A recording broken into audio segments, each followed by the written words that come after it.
Hey everybody, how you doing? UPS PVD Dave here. 3 weeks are in the books in peak season 2021. Just thought I'd make a quick video and give you all some updates. I've been enjoying reading your chats and conversing with all of you. Most of you, it seems, have had a pretty good experience once you get past the recruitment cluster. One viewer reported after about 3 days he quit, and that's because the center just dumped on him, and based on what he said, I don't blame him one bit at all. Speaking of the third-party recruitment mess, I got a text this last Wednesday, which would have been the 17th, welcoming me to UPS. Yeah, even though I've been working for 2.5 weeks at that point. And then the next day I got a text message saying, welcome, thank you for choosing UPS, so anyway, yeah, what a mess.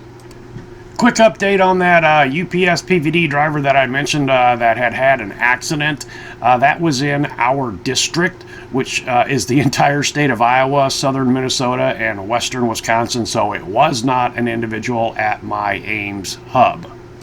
Package count in my area has been steadily increasing, and I'm now shifted completely in my city, no more rural routes. So far, my largest mileage day was 187 miles. That was on the rural route, and that was on a heavy Tuesday. So far, my busiest day to date was Wednesday, November 17th. 85 stops, 131 packages, clocking in at 105 miles. Got her done in 8.5 hours. 3 round trips. My mileage for peak season 2021 is just about going to double. You might think that's a little odd for driving around in circles in such a small town, but as I think I've mentioned before, the hub in Ames is a 10-bay garage with 20 trucks.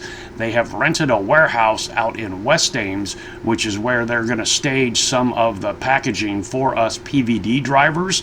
That also allows me to get almost a 2-hour head start compared to years previous. Daylight to work with, bring it on.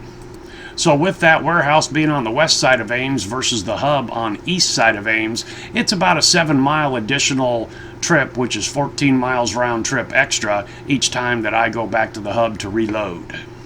It's my understanding we have about a dozen PVDs right now. About 4 of us are being staged out of the West Ames warehouse. This is Wednesday when I had the heaviest day so far at 131 packages. I had the room, so I decided to put them in the 1,000 lots along the length of the conveyor here and the riser that was not being used. Boy, that was a lot of walking back and forth. Since then, I've gone back to making a U-shape on the floor. What I mean by making a U-shape, I would put the 1,000 lots closest to the conveyor in a pile there, kind of, on the floor, and then right next to it would be 2,000, 3,000, 4,000, then start the other side of the U. Then I have the packages arranged so all the labels face inward, and I'm standing in the inside of the U-shape. And then I just have to look down and grab the proper package as the itinerary calls for it. But everything hasn't been unicorns, rainbows, butterflies, and sweet puppy breath on your face. Had a couple stumbles. In fact, Speedwagon developed a stumble, a misfire on cylinder number 3. Had to get a new coil and a spark plug boot put on that, so I missed last Friday and this Monday before they could get Speedwagon in. I probably could have done it myself, but I don't work on vehicles anymore. I pay the experts to do it, the professionals, and that way if there's something wrong, a bolt breaks or there's an issue, it's on them and they'll take care of me. Driving over to the West Ames hub Thursday morning, a deer walked out in front of me. I had the cruise control on, had cars behind me. That's kind of a thoroughfare there. I didn't jam on the brakes. That would have been a bad thing. Kind of shifted over again. He ran into my side.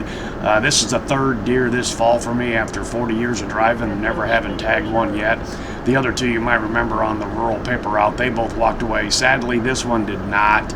And but it could have been a whole lot worse. I could have smoked it broadside. I kind of make it look easy there, but man, I'll tell you what, juking a 7,000-pound full-size SUV from one lane to the other on cruise control at about 65 miles an hour isn't exactly a cheery ride. I think the 3 or 4 cars behind me also missed him. I was checking things out in the rearview mirror. No damage to Speedwagon, just a little ripple in the door, which is probably a toilet plunger would be able to pull that out.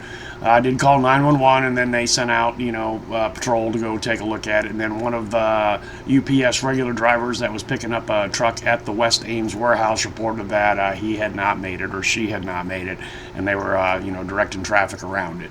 And I said, yeah, that was me. Just goes to show you got to be on your toes. Be safe out there. Alright guys and gals, that's all I've got for you today. Hopefully you can take something from this video and put it to use for yourself. Thanks for coming along for the ride, and hope to see you next time.